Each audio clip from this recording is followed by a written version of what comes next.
மக்களே, Dindigul Thalappakatti mutton biryani order போட்டிருக்குறோம், வந்துருச்சுங்க. இது 3 பேர் சாப்பிட்லான்னு சொல்லியிருக்கிறாங்க. எவ்வளோ பேர் சாப்பிட்லான்னு பார்க்கலாம். டப்பாவே ரொம்ப கம்மியாக சின்ன குவான்டிட்டியில் தான் இருக்குதுங்க. பார்த்திங்கன்னா இது நிச்சயமாக 3 பேர் சாப்பிட முடியாது. நல்லா சாப்பிட்றவங்க ஒரு ஆள் தான் சாப்பிட முடியும்.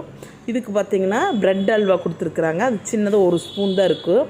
இதுக்கு பார்த்திங்கன்னா ரைத்தாவும் ஒரு குழம்பு மாதிரி ஒன்று கொடுத்துருக்குறாங்க.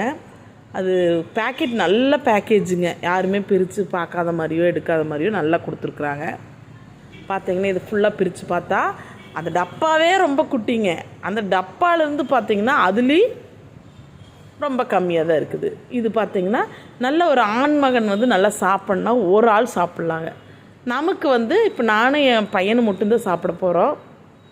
இதுக்கு 3 முட்டை கொடுத்துருக்குறாங்க. 3 பேர் சாப்பிட்ற அளவுங்களாமா.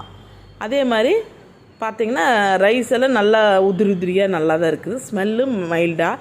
நாங்கள் காரம் இல்லாமல் தான் போட்டிருந்தோம். ஏன்னா காரம் நம்ம ஃபேமிலிக்கு ஆகாது, ஓகேங்களா. எங்கள் பொண்ணு வெஜிடேரியன், அதனால் அவங்களுக்கு புரோட்டா ஆர்டர் போட்டு வாங்கி கொடுத்தாச்சு. இது டேஸ்ட்டு நல்லா இருக்குன்னு நினைக்கிறேங்க. ஸ்மெல்லு மைல்டாக இருக்குது. ஏன்னா நான் எல்லாமே மைல்டாக கேட்டிருந்துங்காட்டி மைல்டாகவே வந்திருக்குது. இப்போ பார்த்திங்கன்னா இது ஒரு குழம்பு மாதிரிங்க. இது குழம்பு என்ன குழம்புன்னு தெரியல, வெஜிடேரியனா நான்வெஜ்ஜான்னு தெரியலிங்க.